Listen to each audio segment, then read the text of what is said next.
Hi ಎಲ್ಲರಿಗೂ, welcome back to my channel.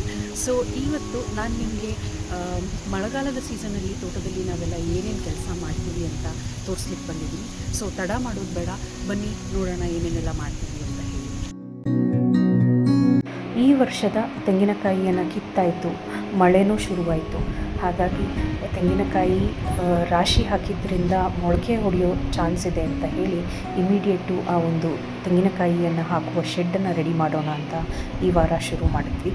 So ಹಾಗಾಗಿ ಅಪ್ಪ ಸಿಮೆಂಟ್ ಇಟ್ಟಿಗೆಗಳನ್ನು ತಂದು ಅದನ್ನು ಸುತ್ತ ಇಟ್ಟು ಅದರ ಮೇಲೆ ದಿಮ್ಮಿಗಳನ್ನು ಅರೇಂಜ್ ಮಾಡೋದು ಅಂತ ಆಯಿತು.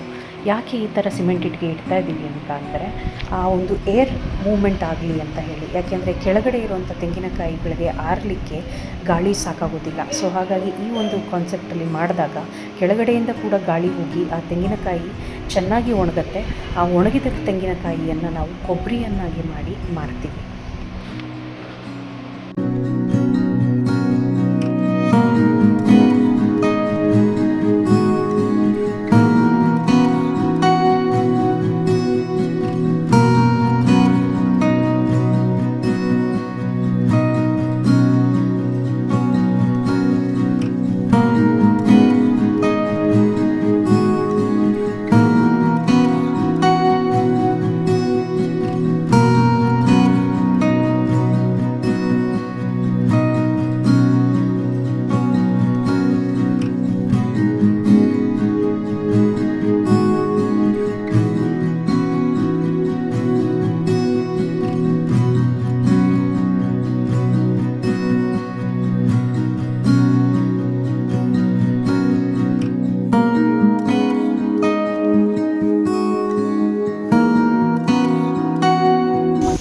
ಮೆಜಾರಿಟಿ ಕೆಲಸಗಳು ಮಾನ್ಸೂನ್ ಸೀಸನಲ್ಲಿ ಆಗೋದು. ಯಾಕೆಂದರೆ ನಮ್ಮ ಒಂದು ರೀಜನ್ ಏನಿದೆ ಅದು ಎಂಟೈರ್ಲಿ ಮಾನ್ಸೂನ್ ಡಿಪೆಂಡೆಂಟ್ ಆಗಿರೋದ್ರಿಂದ ನಾವು ಗಿಡಗಳನ್ನ ನೆಡಲಿಕ್ಕಾಗಲಿ ಅಥವಾ ಗೊಬ್ಬರ ಹಾಕಲಿಕ್ಕಾಗಲಿ ಎಲ್ಲದನ್ನು ನಾವು ಮಾನ್ಸೂನಲ್ಲಿ ಮಾಡ್ತೀವಿ. ಇದಕ್ಕೆ ಮೇನ್ ಬಿಹೈಂಡ್ ದ ರೀಸನ್ ಏನಂತ ಅಂದರೆ ನೀರಿನ ಅಭಾವ ಇರುವುದರಿಂದ ನಾವು ಬೋರಿನ ನೀರನ್ನು ಉಪಯೋಗಿಸೋದು ಸ್ವಲ್ಪ ಕಡಿಮೆ ಆಗುತ್ತೆ.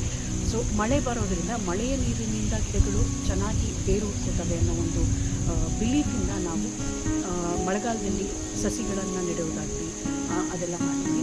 ಮತ್ತು ಗೊಬ್ಬರ ಯಾಕೆ ಮಳೆಗಾಲದಲ್ಲೇ ನಾವು ಹಾಕ್ತೀವಿ ಅಂತ ಅಂದರೆ ಗೊಬ್ಬರ ಒಣ ಇರ್ತದೆ. ಸೊ ಅದನ್ನು ನಾವು ಬೋರಿನ ನೀರನ್ನು ಬಿಟ್ಟು ಅದರ ಅಂಶವನ್ನು ಕರಗಕ್ಕೆ ಮಾಡಲಿಕ್ಕಾಗೋದಿಲ್ಲ.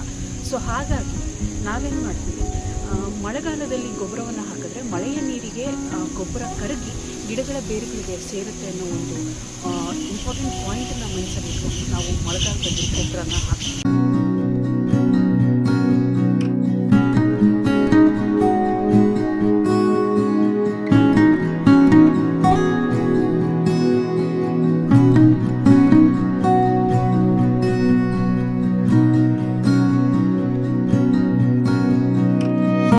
ನಮ್ಮ ತೋಟ 25 ವರ್ಷ ಹಳೆಯ ತೋಟ. ಅಡಿಕೆ ಗಿಡಗಳನ್ನು ನೆಟ್ಟು 20 ವರ್ಷ ಆಗಿರಬಹುದು. ಸೊ ಅಷ್ಟು ವರ್ಷಗಳಲ್ಲಿ ನಾನು ಕಂಡಂಥ ಒಂದು ರೆಗ್ಯುಲರ್ ಪ್ರಾಕ್ಟೀಸ್ ಏನಂದರೆ 2 ವರ್ಷಕ್ಕೊಮ್ಮೆ ಅಡಿಕೆ ಗಿಡಗಳಿಗೆ ಮಣ್ಣು ಮತ್ತು ಗೊಬ್ಬರವನ್ನು ಮಿಕ್ಸ್ ಮಾಡಿ ಗಿಡಗಳಿಗೆ ಹಾಕೋದು. ಮಣ್ಣನ್ನು ಯಾಕೆ ಹಾಕ್ತಾರೆ ಅಂತ ಅಂದರೆ ಅಡಿಕೆಯ ಬೇರುಗಳು ಪ್ರತಿ ವರ್ಷ ಮೇಲಕ್ಕೆ ಬರ್ತಾ ಇರ್ತವೆ. ಸೊ ಆ ಬೇರುಗಳನ್ನು ಮುಚ್ಚೋದಕ್ಕೋಸ್ಕರ ಮೇಲೆ ಮಣ್ಣನ್ನು ಹಾಕ್ತೀವಿ. ಮತ್ತು ಅದರ ಜೊತೆ ಗೊಬ್ಬರವನ್ನು ಹಾಕಿದ್ರೆ ಎರಡೂ ಒಂದೇ ಸಲ ಕೆಲಸ ಆಗುತ್ತೆ ಅಂತ ಹೇಳಿ ನಾವು ಮಾಡ್ತೀವಿ.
JCB ಕೆಲಸನ ಮುಗಿಸಿ ನಾವು ಇಮಿಡಿಯೇಟು ಮನೆ ಹಿಂದೆ ಇರೋ ಪ್ಲಾಟನ್ನು ಕ್ಲೀನ್ ಮಾಡ್ಕೊಂಡ್ವಿ. ಅದು ಯಾಕೆ ಅಂತಂದರೆ ಅಡಿಕೆ ಸಸಿಗಳನ್ನು ನಾವು ನೆಡೋ ಒಂದು ಕೆಲಸನ ಮಾಡಬೇಕಿತ್ತು.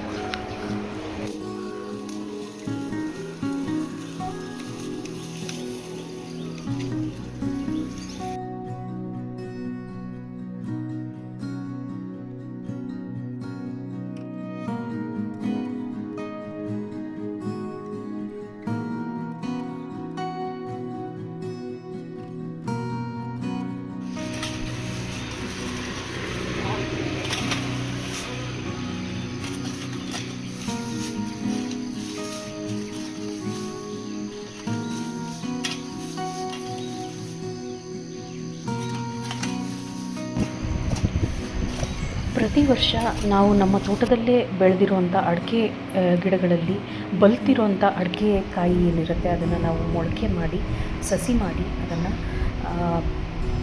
ನರ್ಸರಿ ಥರ ಮಾಡ್ತೀವಿ. ಸೊ ಈ ವರ್ಷ ನಾವೇನು ಮಾಡ್ತಾಯಿದ್ದೀವಿ, ಅದು ನಮ್ಮ ಮತ್ತೊಂದು ತೋಟಕ್ಕೆ ಆಗುತ್ತೆ ಅಂತ ಹೇಳಿಬಿಟ್ಟು ಸಸಿಗಳನ್ನ ನಾವು ಮಾಡ್ಕೊತಾ ಇದ್ದೀವಿ. ನಮ್ಮ ತೋಟಗಳಿಗೆ ಎಲ್ಲನೂ ನಾವು ನಮ್ಮ ಒಂದು ಗಿಡಗಳಲ್ಲೇ ನಾವು ಸಸಿಗಳನ್ನ ಮಾಡ್ಕೊಳ್ಳೋದು ವಾಡಿಕೆ.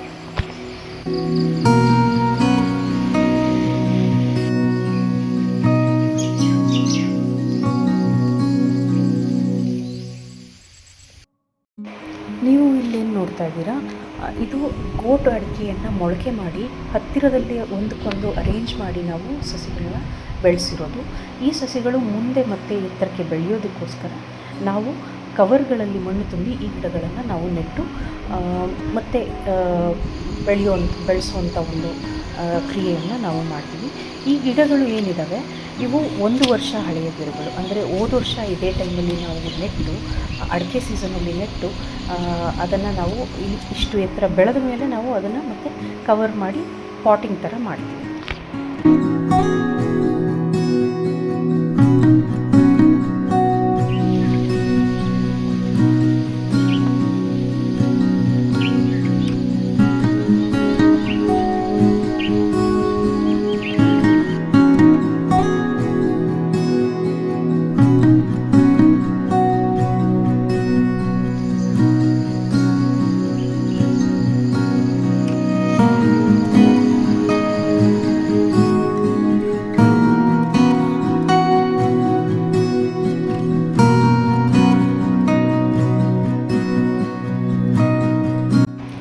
ಈ ಒಂದು ಪಾಟ್ ಮಾಡಿರೋವಂಥ ಗಿಡಗಳನ್ನು ನಾವು ಮತ್ತೊಂದು ವರ್ಷ ಬೆಳೆಯೋದಕ್ಕೆ ಬಿಡ್ತೀವಿ.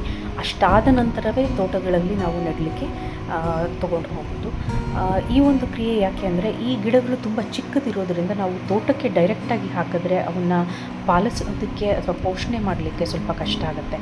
ಹಾಗಾಗಿ ಕವರ್ಗಳಲ್ಲಿ ನಾವು ಈ ಥರ ಒಂದೊಂದು ಸಸಿಯನ್ನು ಇಟ್ಟು ಮನೆ ಹತ್ತಿರನೇ ಸ್ವಲ್ಪ ದೊಡ್ಡವಾಗೋವರೆಗೂ ಗೊಬ್ಬರ ನೀರು ಬಿಟ್ಕೊಂಡು ಆಮೇಲೆ ತೋಟಕ್ಕೆ ಹೋಗಿ ನಾವು ನೆಡ್ತೀವಿ.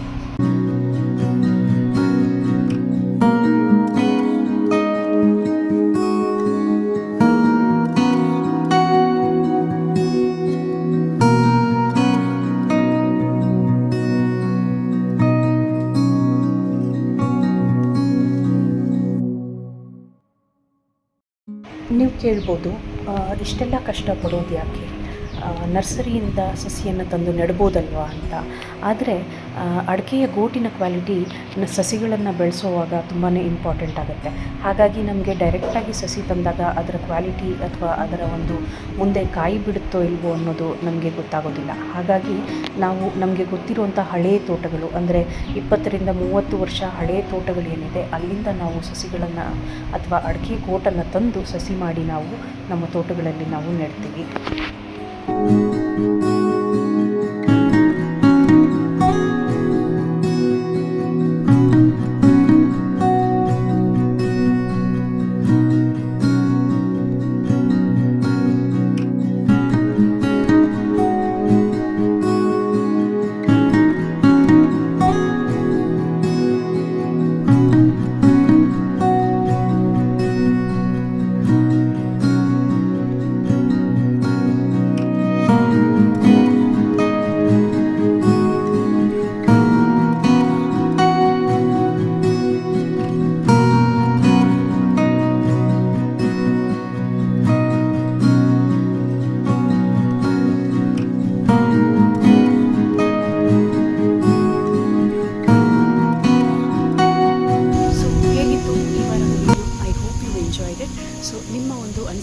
ಅನಿಸಿಕೆಗಳನ್ನ ಕಾಮೆಂಟ್ಸಲ್ಲಿ ತಿಳಿಸಿದ್ರೆ ನನಗೆ ತುಂಬ ಹೆಲ್ಪ್ ಆಗುತ್ತೆ.